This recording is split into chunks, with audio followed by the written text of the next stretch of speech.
Konnichiwa, everybody. Today we are in Japan, following up on our series talking about watchmaking countries and regions. We are discussing the revolution of the Japanese watch industry. Here's What Talk with Francis. I'm Francis, and let's take a trip to Japan.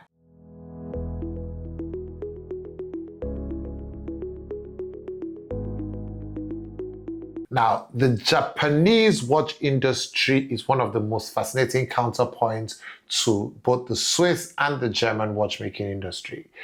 In the late 19th century, Japan was pretty much importing watches from the United States and from Switzerland.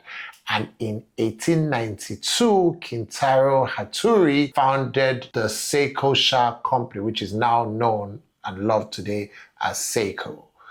He was making watches in Japan, and in 1930, well, actually, he started off making wall clocks and pocket watches, and in 1913, he made his first watch, the L'Oreal, in Japan. Later on, you see that the Japanese, based on how they, they are very particular about precision and accuracy.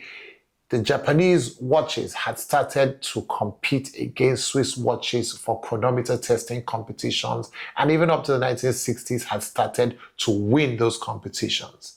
Now, 1969 saw the release of the Seiko Astron, which is the world's first quartz watch. And this pretty much brought about the disruption of the entire Swiss watch industry in what has been later known and widely referred to as the quartz crisis.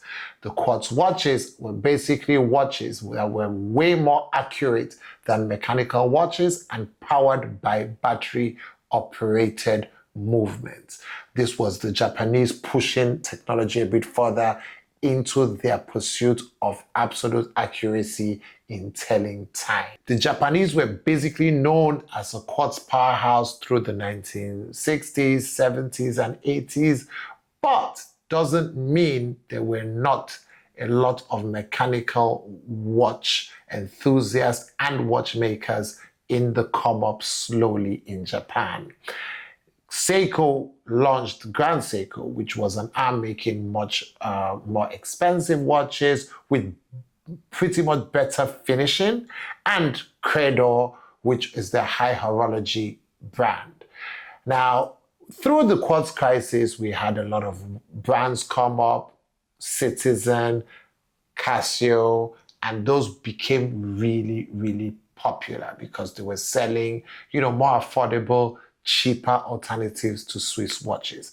But with Grand Seiko, Credo opened up the doors for what I think is the most interesting part of Japanese watchmaking, which is the independent watchmaking industry. We see people like Hajime Asaoka, who is a master watchmaker, and his more affordable brand, a brand after my own heart, Chrono Tokyo, making amazing watches. We have Naoya Hida, who has amazing watch dials with very, very precise engravings. Listen, these are watches par for par on the same level, if not better, with any watch made anywhere in this world. Tell anybody I said it and you can quote me. Now, let's go back a bit to 1959. And it's an important year. We see that there might not be as many brands out of Japan as there are from, say, Switzerland. But I assure you, a lot of watches, micro brands of today from any region in the world, probably have a movement by a company called Miyota, which was founded in 1959 in Japan, and today is one of the biggest manufacturers of movements in the world, outselling its co-movement maker brand and probably the next most popular one out of Switzerland, Sellita.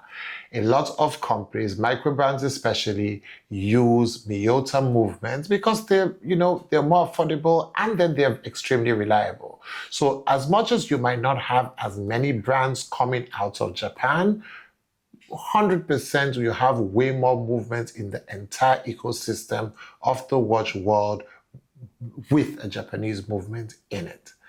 Now, the Japanese watchmaking industry as a total is a clear reflection of Japanese culture, shrouded in very, very stiff principles, discipline, accuracy, respect. You can tell this tenets of the way the Japanese culture is. You can tell those same tenets are put into the manufacture of their watches. I say it all the time. You can't go wrong with a Seiko, just the same way you can't go wrong with a Toyota. The Japanese are built with quality and with longevity in mind. Now, I think I've said this on a few of my videos. I still have my dad's Seiko 5 Sportmatic from 1963 without a minute of servicing in my watch collection till today. It still runs, albeit a bit slow now, losing a second here or there, which I think I've said before, I need to get it serviced. But I think I just like to see how it is. It is actually a testament of what I've been saying this whole video. How can a watch work for so long, a mechanical watch for so long, and still be as accurate as it is? Shout out to the Japanese. If there's anything else that I missed, as usual, you guys know what to do. Let's banter about it in the comments. Until next time, it's been fun talking watches. Stay safe, guys.